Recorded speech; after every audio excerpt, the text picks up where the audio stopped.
빌립보서 4장 10절로 20절까지 함께 봉독합니다.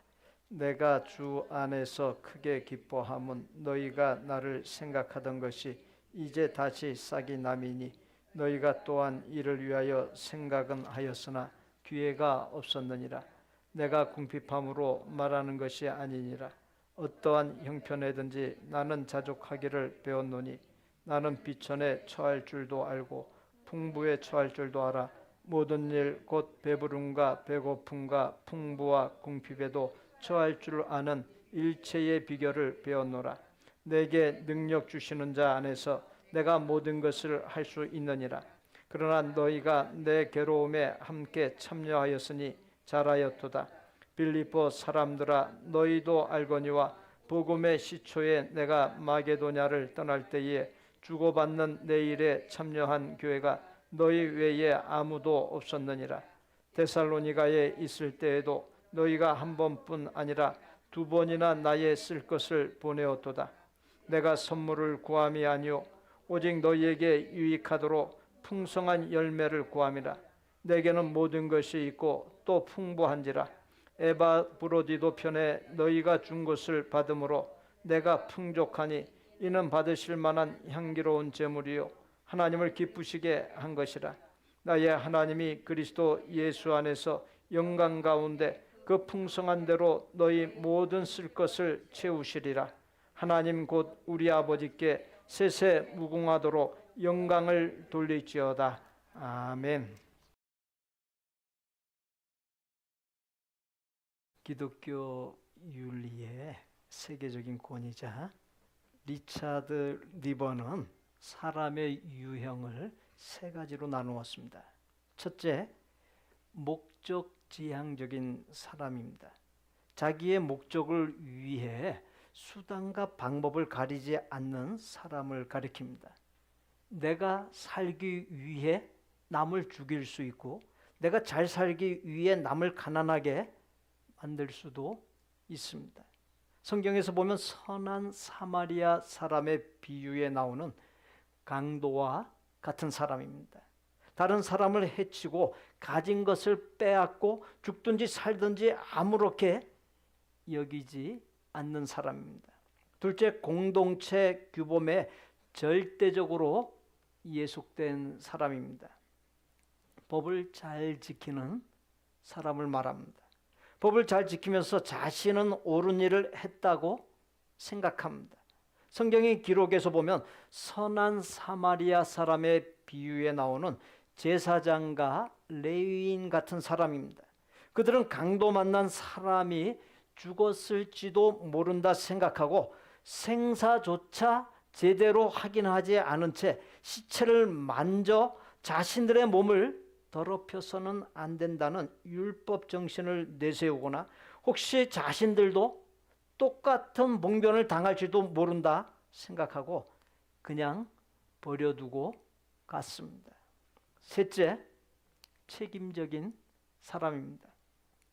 다른 사람에 대해 책임을 느끼는 사람을 말합니다. 다른 사람의 아픔을 나의 아픔으로 받아들입니다. 성경의 기록에서 보면 선한 사마리아 사람의 비유에 나오는 사마리아인 같은 사람입니다. 사마리아인은 강도를 만나 죽게 된 사람을 헌신적으로 돌봐 주었습니다.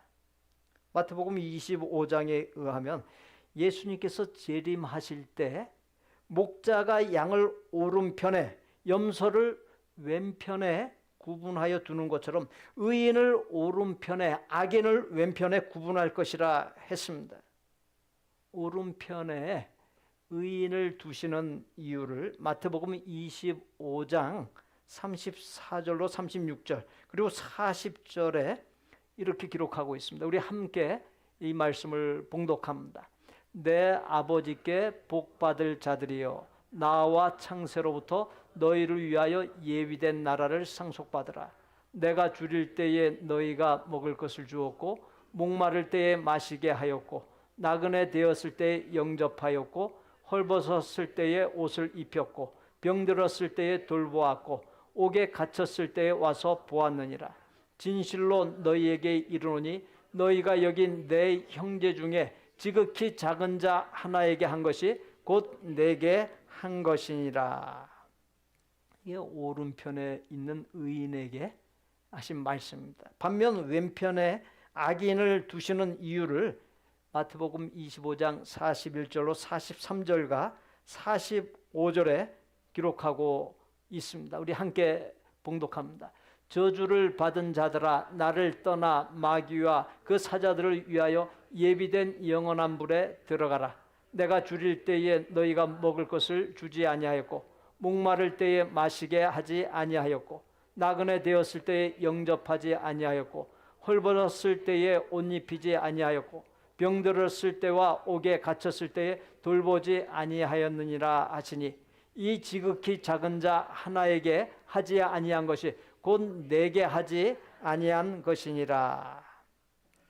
함께 봉독했던 본문 빌립보서 4장 15절로 16절에 빌립보 사람들아 너희도 알거니와 복음의 시초에 내가 마게도냐를 떠날 때 주고받는 내 일에 참여한 교회가 너희 외에 아무도 없었느니라.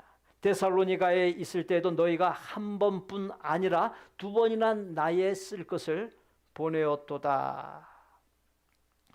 오늘날 이슬람교나 힌두교나 불교 등을 국교로 하는 나라가 아닌 이상 복음을 전할 때 못마땅해 하는 경우가 있기는 하지만 고난을 가하는 경우는 드뭅니다. 그러나 바울이 복음을 전했던 초대교회 시절 때는 달랐습니다.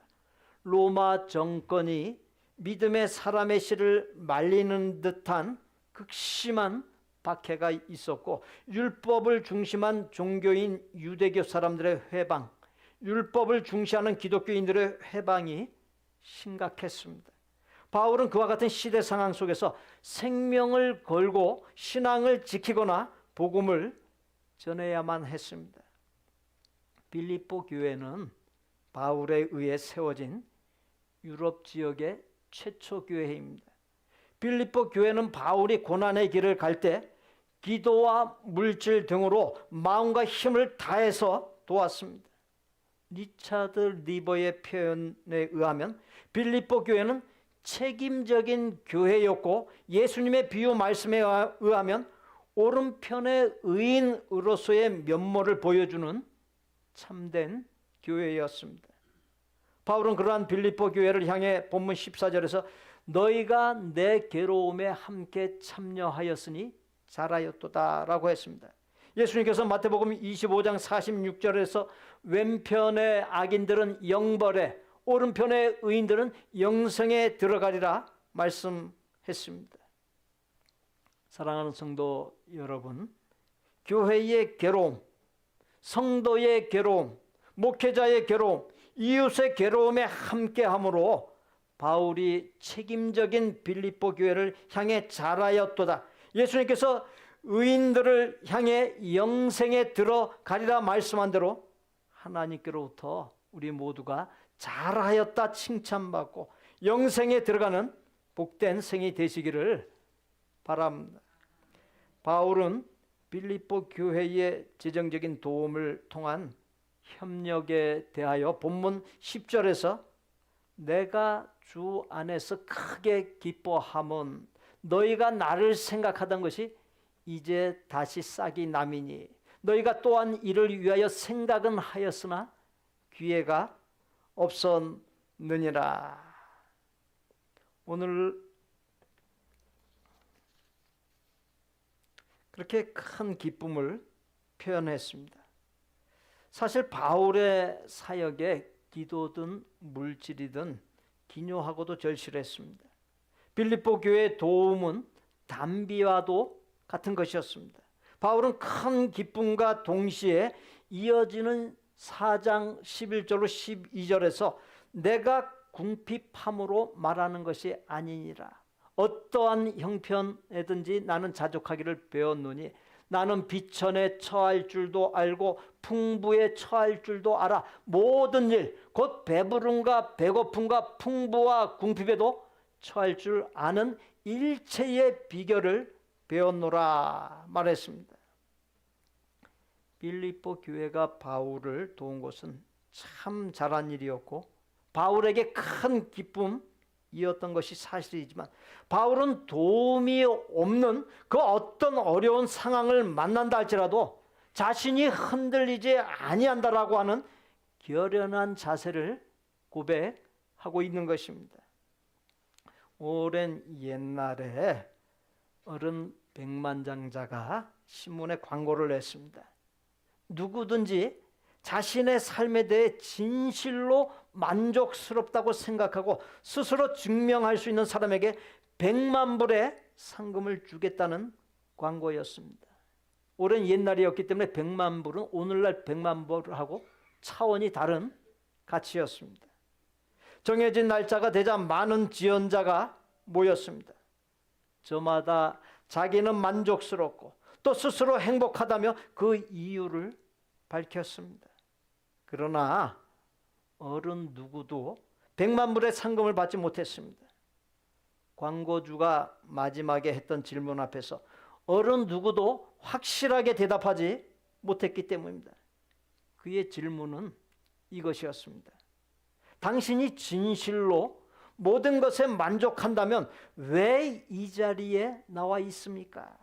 당신이 정말로 만족하고 행복하다면 100만 불이란 돈이 왜 필요합니까? 여기에 어른 누구도 설득할 만한 대답을 하지 못했던 것입니다.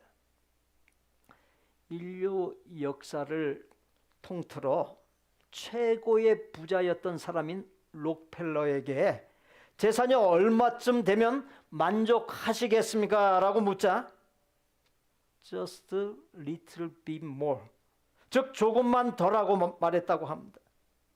도박장의 사람들 역시 just a little bit more 이라고 말을 하곤 합니다. 2024년 대한민국의 전공의 모집 결과를 보았습니다. 코비드 19의 팬데믹 영향 때문인지 정신건강의학과가 178.9%로 1위, 그 다음에 안과가 172.6%로 2위, 그리고 165.8%로 성형외과가 3위에 올랐습니다. 강남에 가게 되면 성형하는 수술병원이 매우 많습니다. 처음에는 눈만 고치면 좋겠다고 생각했는데 눈을 고치고 나니까 코를 고치게 되고 그 다음에는 입을 고쳐보지만 만족스럽지 않을 때가 많습니다. 조금만 더 욕심이 우리를 자극하지만 무섭게 따라오는 노화를 실제로 물리칠 수 있는 사람은 아무도 없습니다. 조금만 더라는 말은 인간의 본능적인 욕구 중 하나라 할 수 있으며 조금만 더라고 하는 유혹에서 자유하는 것이 결코 쉽지가 않습니다. 그 조금만 더라는 것 때문에 인생을 망치는 사람들이 헤아릴 수 없이 많습니다. 재미있는 것은 사랑하는 이유와 헤어지는 이유가 똑같다라고 하는 사실입니다. 연애할 때 착하고 순수해서 결혼했는데 결혼 후에 너무 착하기만 해서 속이 터져 못 견디겠다는 것입니다. 연애할 때 옷을 맵시 있게 잘 입어서 좋았는데 결혼 후에 너무 비싼 옷을 사는 것에만 관심을 가지니 눈 뜨고 못 보겠다는 것입니다.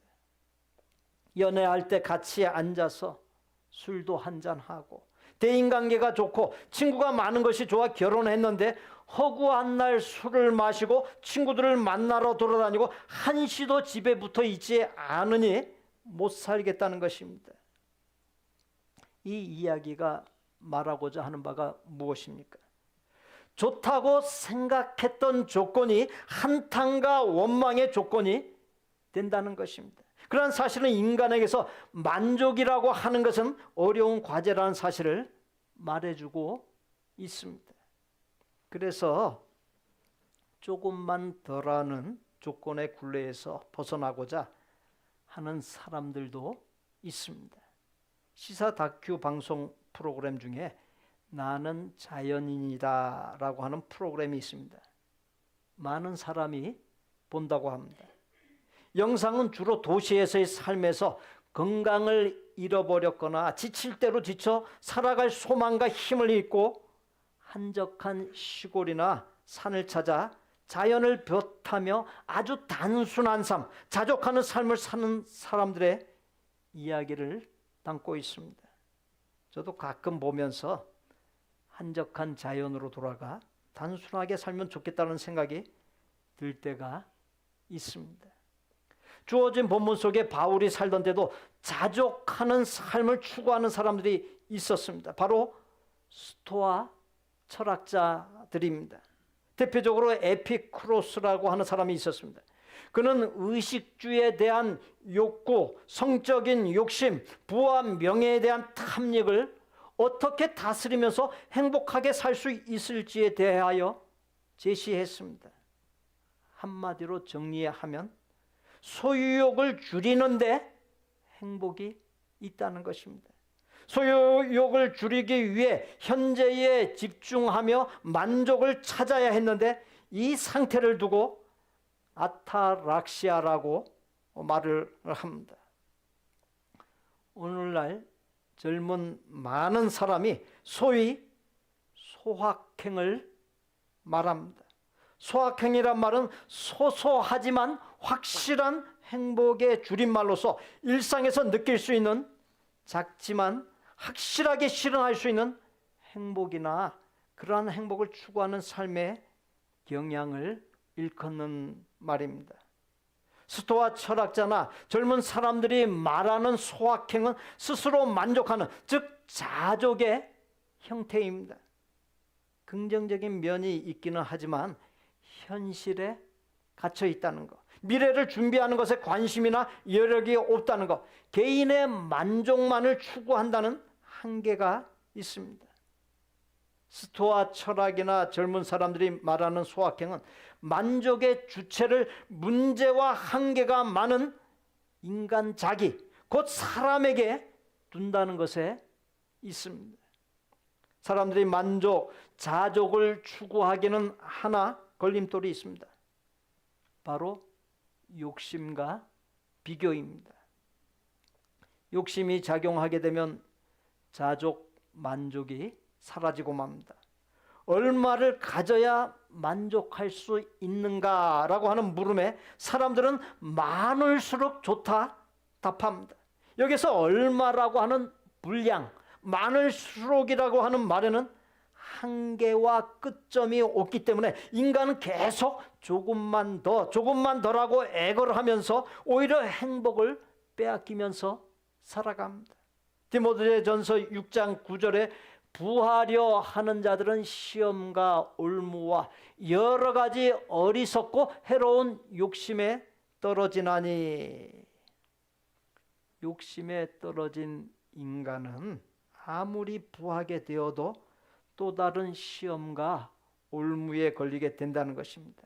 욕심은 넘치도록 채워도 불평하지만 자족은 부족해도 감사할 줄 압니다. 사람들이 자신들이 원하는 것을 이루어 가져도 행복해 하지 못하는 이유는 만족이 없기 때문입니다. 물론 원하는 것을 이루고 가질 때 어느 순간까지 만족감도 있고 기쁨도 있습니다. 하지만 어느 정도 시간이 지나면 만족은 어디로 사라지고 없고 그 속에 또 욕심이 들어옵니다. 욕심이 들어오는 순간 지금 내가 누리고 있는 것에 대해 기쁨과 만족이 사라집니다. 남들이 부러워할 만한 삶을 살아가면서도 염려하며 한숨 쉬는 사람들이 있습니다. 그들은 욕심 때문에 지금 가진 것에 만족하지 못하고 계속 더 많은 것을 갈망합니다. 그러니 다른 사람보다 더 많은 것을 가졌음에도 불구하고 불행한 삶을 사는 것입니다. 야고보서 1장 15절에 욕심이 잉태한즉 죄를 낳고 죄가 장성한즉 사망을 낳느니라. 성경은 죄악의 출발점을 바로 욕심이라 했습니다. 또한 비교하는 것 때문에 만족하지 못합니다. 더 나은 사람과의 비교로 열등감, 우울감에 빠져서 괴로워합니다. 안빈낙도라고 하는 말이 있습니다. 가난 속에서도 편안한 마음으로 도를 즐긴다는 뜻의 말입니다.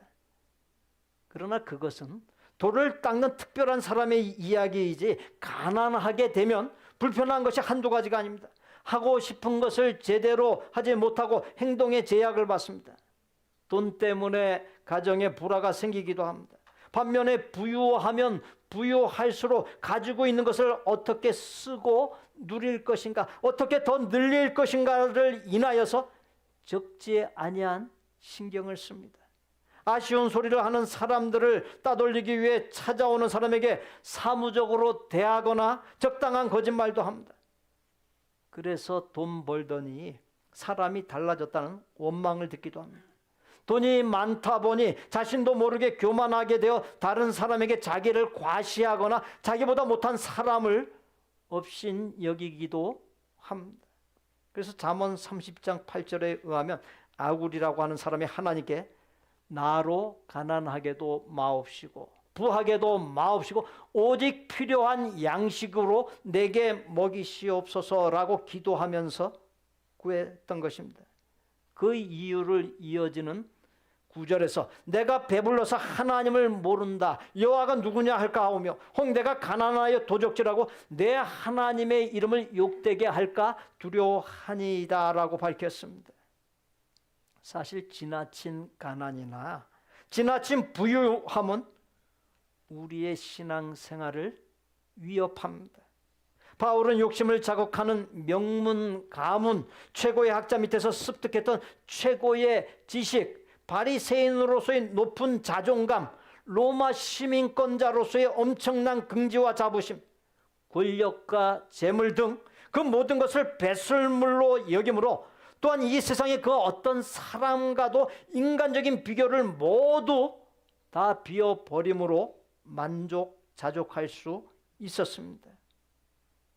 예수님의 형상을 담고 예수님의 발자취를 따르라 사는 삶, 온갖 고난 속에서 복음을 전하는 삶 때문에 가난과 궁핍함과 비천함을 경험했고 그와 같은 삶을 통해 하나님께서 함께 해주시는 풍부함도 경험했습니다. 그래서 비천과 풍부에 있어서 일체의 비결을 터득했다 했고 자족한다라고 했습니다. 그러면서 빌립보 4장 13절에서 내게 능력 주시는 자 안에서 내가 모든 것을 할 수 있느니라 그와 같은 결론을 내렸습니다. 성도 누구에게나 너무나도 익숙한 말씀입니다. 굉장히 힘이 되는 말씀입니다. 한 가지 아쉬운 것은 대부분의 성도가 말씀의 의미를 모른 채 그냥 문자 그대로 이 말씀을 이해한다는 것이, 창조주 하나님 안에서 불가능한 것은 없다는 해석은 극히 지당한 말입니다. 틀린 것이 아닙니다. 말씀에서 모든 것이라는 말의 이해가 중요합니다. 모든 것이란 말에는 두 가지 의미가 있습니다. 그 어떤 상황일지라도라는 것과 그리고 소명입니다. 하나님의 능력으로 말미암아 어떤 상황 속에서도 소명을 감당할 수 있다는 것이, 비천과 배고픔과 고난, 열악한 상황에서도 소명을 포기하지 아니하고 이루고 풍부한 상황에서도 안일에 빠지거나 교만하지 아니하고 소명을 이루겠다라고 하는 것입니다. 고린도후서 11장 23절 후반부에서 28절 기록입니다. 이 말씀 함께 봉독합니다. 내가 수고를 넘치도록 하고 옥에 갇히기도 더 많이 하고 매도 수없이 맞고 여러 번 죽을 뻔하였으니 유대인들에게 40에서 하나 감한매를 5번 맞았으며 3번 태장으로 맞고 1번 돌로 맞고 3번 파선하고 일주야를 깊은 바다에서 지냈으며 여러 번 여행하면서 강의 위험과 강도의 위험과 동족의 위험과 이방인의 위험과 시내의 위험과 광야의 위험과 바다의 위험과 거짓 형제 중에 위험을 당하고 또 수고하며 애쓰고 여러 번 자지 못하고 줄이며 목마르고 여러 번 굶고 춥고 헐벗었노라. 이 외의 일은 고사하고 아직도 날마다 내 속에 눌리는 일이 있으니 곧 모든 교회를 위하여 염려하는 것이라. 바울은 자신의 삶에 고난이 가득했음을 말했습니다. 고난으로 점철된 삶이었음을 말했습니다. 그러나 바울은 그와 같은 엄청난 고난들로 인해 절망하거나 믿음을 저버리거나 믿음이 약해지지 않았습니다. 오히려 어떠한 형편에서든지 나는 자족하기를 배웠노니라고 선언했습니다. 엄청난 고난들뿐만 아니라 바울에게 가시 같은 질병이 있었습니다. 그 질병으로 인하여 말할 수 없이 고통을 겪었습니다. 누구보다도 놀라운 신유의 능력을 갖고서 병든 자들을 일으키고 죽은 자도 살렸던 바울이었으나 자신의 고통을 어찌할 수 없었기에 그 가시 같은 질병을 제거해달라고 하나님 앞에 3번이나 간구했습니다. 그런데 하나님께서 그런 바울에게 내 은혜가 네게 족하도다. 이는 내 능력이 너의 약한 데서 도리어 온전하여짐이라. 그와 같은 응답을 주셨어요. 바울은 주의 말씀을 깨닫고 도리어 기뻐하면서 그리스도의 능력이 자기에게 머물게 하기 위해 자기의 약한 것들에 대하여 자랑할 것이라 고백했습니다. 그리고 그리스도를 위하여 약한 것들과 능력과 궁핍과 박해와 공고를 기뻐한다고 말했고 그 이유에 대해서 내가 약한 그때에 강하기 때문이라고 선언을 했습니다. 바울은 고난들과 자신의 육신적 약함과 고통 안에서 그리스도의 온전한 능력이 강하게 역사하신다는 사실을 깨달았기에 어떠한 어려운 상황 속에서도 자족 만족하며 복음 전파의 사명을 잘 감당할 수 있었던 것입니다. 바울은 자신의 삶에 일어난 고난들, 육체에 있는 가시 같은 질병을 그리스도의 능력이 머물고 나타나게 하기 위한 하나님의 섭리요, 하나님의 놀라우신 뜻을 이루기 위한 하나님의 섭리라는 사실을 깨달았습니다. 그렇게 오히려 자족하며 기뻐할 수 있었던 것이, 섭리라고 하는 이 말에는 하나님께서 모든 상황을 주관하시며 하나님께서 뜻하신 바를 이루신다라고 하는 의미가 담겨 있습니다. 즉 믿는 사람에게 있어서 우연이라는 것은 없다는 것이 하나님의 섭리의 결과라고 하는 것입니다. 믿음으로 살고자 애를 쓰는데도 어려운 상황에 놓일 때가 있습니다. 그러나 분명한 사실이 있습니다. 하나님께서 믿음으로 살고자 애를 쓰는 사람의 삶을 반드시 책임져 주신다는 것입니다. 지금의 어려움이 일부이고 일시적일 뿐이지 결코 전부도 아니고 계속되지 않는다는 것이 왜 그렇습니까? 로마서 8장 28절에 우리가 알거니와 하나님을 사랑하는 자 곧 그 뜻대로 부르심을 입은 자들에게는 모든 것이 합력하여 선을 이루느니라는 놀라운 약속의 말씀이 있기 때문입니다. 반듯한 믿음으로 살고자 애를 쓰는 사람, 하나님을 사랑하는 사람, 하나님의 뜻대로 구원받은 사람은 반드시 하나님께서 책임져 주신다는 사실은 감히 그 누구도 손댈 수 없는, 감히 그 누구도 변경할 수 없는 하나님의 섭리인 것입니다. 요셉이 이복 형들의 시기로 인하여 애굽으로 팔려갔으나 그 배후에 보이지 아니하는 하나님의 손길, 섭리가 있었습니다. 부모님과 이복 형들이 살고 있는 가나안 지방에 커다란 기근으로 인하여 자기를 판 형들이 곡식을 구하러 애굽에 가서 애굽의 총리 대신이 된 자기 앞에 섰을 때 요셉이 이복 형들에게 이렇게 말합니다. 하나님이 큰 구원으로 당신들의 생명을 보존하고 당신들의 후손을 세상에 두시려고 나를 당신들 앞서 보내셨나니 그런즉 나를 이리로 보낸 자는 당신들이 아니요 하나님이시라고 하면서 요셉은 형들을 원망하기보다 자기가 애굽 총리가 된 것이 하나님의 섭리에 따라 이스라엘 족속을 구원하시기 위한 것임을 밝혔습니다. 요셉은 언제나 어떤 상황 속에서도 함께하여 주시는 임마누엘의 하나님의 섭리를 믿었기에 매사에 담대할 수 있었고 모든 상황에서 승리할 수 있었습니다. 복의 또 다른 형태인 하나님의 섭리, 이 제목으로 영상을 보여드립니다.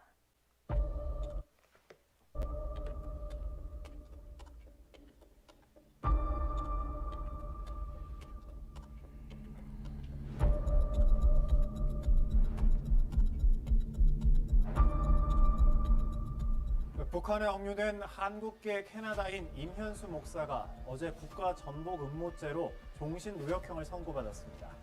검은색 패딩 점퍼를 입은 남성이 고개를 숙인 채 법정에 앉아 있습니다. 지난 1월 북한에 들어갔다 억류된 한국계 캐나다인 임현수 목사입니다. 북한 조선중앙TV는 국가 전복 음모죄로 종신노역형을 선고받은 임 목사의 재판 모습을 방영했습니다. 특대형 국가전복 음모 행위를 감행한 제 카나다 목사 임현수에 대한 재판이 진행되었습니다. 무기노동 교화용이 언도되었습니다. 다 노동하죠. 근데 북한 사람들 같은 경우는 이제 그런 선고를 받으면 1년을 넘기는 사람이 거의 없대요. 다 2년 내로 다 죽어서 나오는데 되었었는데 저는 그 사람들보다도 못했는데 딱 2달 버티겠더라고요. 2달 버티고 제가 쓰러졌어요. 아무것도 못했어요. 처음에 이제 겨울이니까 하루 8시간씩 하니까 한 하루 이틀 3일 지나니까 이게 다 물집이 잡히고 한 주 지나니까 이게 다 피투성이가 되더라고요. 근데 춥잖아요, 겨울에. 그 다음에 이제 한 3주 이상 지나니까 뼈가 망가지는 거예요. 지금도 이거는 아파요. 이거 접으면. 또 액기손가락은 아예 그냥 잘 안 접어주시네요. 안 접어지고. 그래서 발은 동상 걸리기 시작하는데 점점 좀 새카매지는 거예요, 발이. 저도 모르는 사이에 엄청난 스트레스가 와서 갑자기 설사가 나오는데 이틀 동안에 제가 29번을 찔끔찔끔 설사가 나왔어요. 3개월을 논스톱으로 가더라고요. 근데 오늘도 배가 아픈 거예요, 배가. 그래 복통이 와가지고 한 달을 잠을 못 잤어요. 대굴대굴 굴렀어요. 한 달을 굴으니까 할 수 없이 병원에 데려가더라고요. 12지장이 상한 것 같다고 12지장을 좀 잘라내야 된다 하더라고.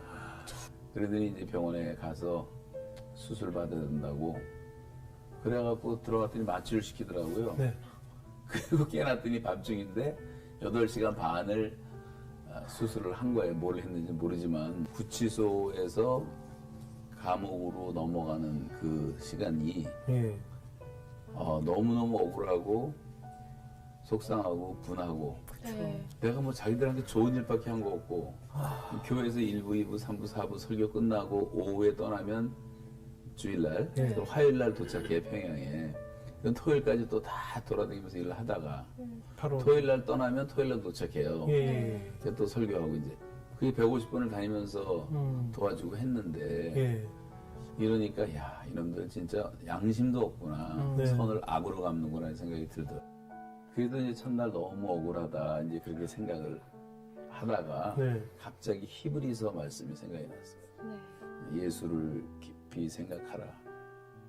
그리고 이제 주님을 생각을 했더니 예수님의 재판처럼 그렇게 모순되고 그렇게 억울한 재판이 역사에 없잖아요. 하나님의 아들이신 그분이. 나는 뭐 인간이고 죄인인데 그 예수님이 받으신 그 고난, 그 십자가는 모든 걸 해결해 주는 것 같아요. 그래서 그 생각을 하는 그 순간에 갑자기 나를 그냥 엄청나게 짓누르고 있던 어떤 중압감이 있었어요. 뭐 평생 감옥에 살아야 되니까.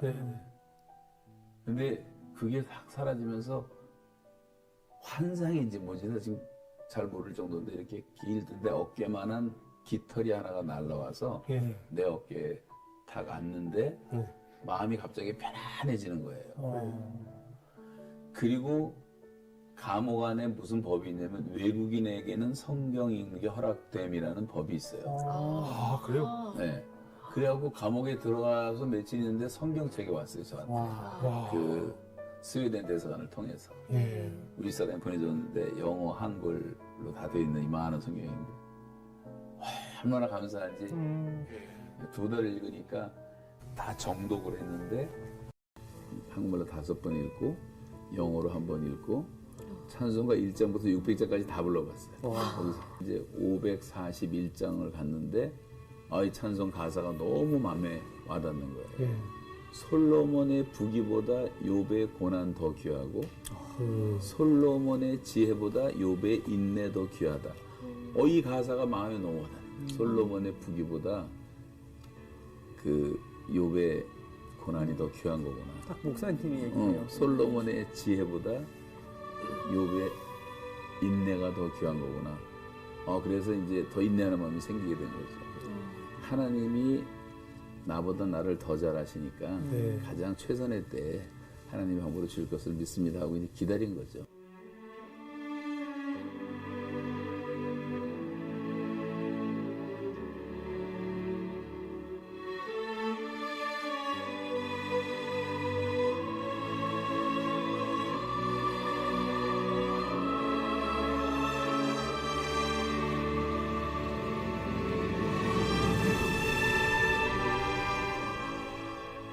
북한의 감옥은 그하고 비교할 수 없는 고난이었지만 예.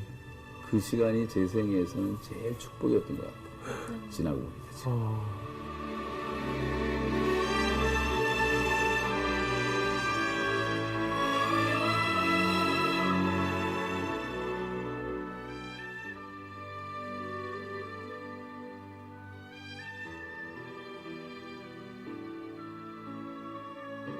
사랑하는 성도 여러분, 믿음으로 살려고 애를 쓰는데도 삶이 원하는 대로 풀리지 아니하고 어려운 가운데 있는 분이 있으십니까? 어려움 속에서도 하나님께서 나의 삶을 놀랍게 섭리해 놓으셨음을 믿고 하나님을 바라보고 오히려 인내하고 자족하며 나아가십시오. 하나님께서는 내가 어떠한 상황, 환경에 처한 상황, 환경을 대하는 태도를 보십니다. 주어진 상황, 환경을 하나님을 바라보며 인내와 자족 속에서 헤쳐나갈 때 하나님께서 어려움을 넘어 놀라운 길로 인도해 주시는 역사를 맛볼 수 있습니다. 그렇게 되는 것이 어려움에 처한 나를 향한 하나님의 섭리이기 때문입니다. 바울은 삶 속에서 고난과 고질적인 가시 같은 질병을 겪는 동안 하나님을 의지하는 법을 배웠습니다. 땅의 것이 아닌 하늘에 소망을 두는 법을 배웠습니다. 그렇게 고난과 가난과 약함 속에서 오히려 풍부함을 누릴 수 있었습니다. 궁핍에 처하든지 풍부에 처하든지 예수님으로 인하여 만족할 줄 아는 놀라운 비밀에 눈을 떴습니다. 그렇게 되는 모든 것이 하나님의 섭리였던 것입니다. 그렇게 바울은 궁핍한 것과 풍부한 것 중에 어려운 것이 더 낫다고 말하지 않습니다. 그는 살면서 극한 가난과 극한 풍성함을 다 경험해 봤습니다. 그러나 그를 만족하게 한 것이 소유에 많고 적음, 환경에 좋고 나쁨에 있지 않음을 분명히 했습니다. 그렇게 어려운 환경에 처하든지 만족하는 일체의 비결을 배웠다 터득했다고 고백할 수 있었던 것입니다. 잠언 15장 17절에서는 이렇게 말씀합니다. 채소를 먹으며 서로 사랑하는 것이 살찐 소를 먹으며 서로 미워하는 것보다 나으니라. 이런 말이 있습니다. 부유해도 만족하지 못하면 가난한 것이고 가난해도 만족하면 부유한 것이다. 적지 않게 인용되는 하박국 3장 17절로 18절 말씀입니다. 비록 무화과 나무가 무성하지 못하며 포도나무에 열매가 없으며 감람나무에 소출이 없으며 밭에 식물이 없으며 우리의 양이 없으며 외양간에 소가 없을지라도 나는 여호와를 인하여 즐거워하며 나의 구원의 하나님을 인하여 기뻐하리로다. 삶을 지탱하게 하는 최소한의 기본조차 되어 있지 못할지라도 나를 멸망의 이를 죄에서 구원하신 이를 이루신 하나님, 예수님만으로 만족하고 기뻐한다 했습니다. 왜 그렇습니까? 받은 구원으로 인하여 그 어떤 어려운 상황을 만난다 할지라도, 즉 어찌할 바를 모르는 난간을 만난다 할지라도, 죽을 병으로 시한부 생명이 된다 할지라도, 언제 이 세상을 하직한다 할지라도 전혀 문제될 것이 없습니다. 이 세상과 감히 비교할 수 없는 영생복락의 하나님의 나라, 그 하나님의 섭리가 우리에게 있기 때문입니다. 본문 13절 말씀을 다시금 들려드립니다. 내게 능력 주시는 자 안에서 내가 모든 것을 할 수 있느니라. 예수님 안에 있을 때 모든 것, 즉 가난과 궁핍과 비천에 처하든 풍부에 처하든 절망하거나 교만하거나 나태해지는 등의 모습으로 흐트러지지 아니하겠다는 것, 어떠한 상황 속에서도 믿음을 지키고 오히려 자족하고 기뻐하고 감사하며 하나님께서 주신 사명을 이루겠다는 것입니다. 이 땅에 보내주신 목적을 이루겠다라고 하는 것입니다. 우리도 살다 보면 가난과 궁핍과 비천과 생각지 못한 어려움에 처할 수도 있고 반대로 풍부에 처할 수도 있습니다. 그러나 예수님 안에 거할 때 그 무엇이든지 그 어떤 상황이든지 문제되지 아니하고 흐트러짐 없이 믿음을 지키고 오히려 자족하고 기뻐하고 감사가 넘치는 삶, 즉 일체의 비결을 터득하는 신비의 역사가 일어납니다. 어떠한 상황 속에서도 자족할 수 있는 비결을 터득하는 것은 하나님의 선물입니다. 하나님의 선물인 자족 가운데서 믿음이 더욱 견고해지고 하나님과 늘 인격적인 관계 속에서 소통하며 하나님을 늘 중심 삼는 삶, 성도로서 구별된 삶을 이루고 이 세상에 보내신 영원 사랑의 목적과 사명을 깨달아 이루는 가운데 하나님의 섭리가 이루어지는 것을 실제로 눈으로 목격하는, 즉 이 세상에서도 천국을 맛보고 누리는 복된 생이 되시기를 예수님의 이름으로 축복합니다.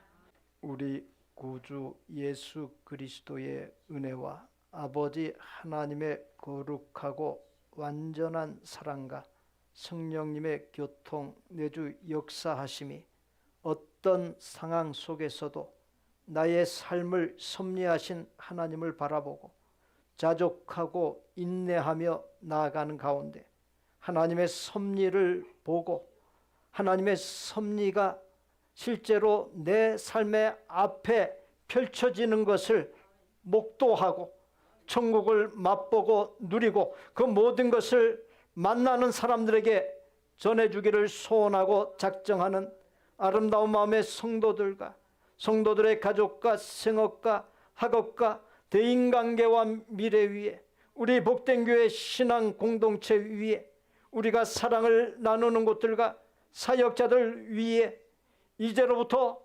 영원토록 함께 계실지어다. 아멘.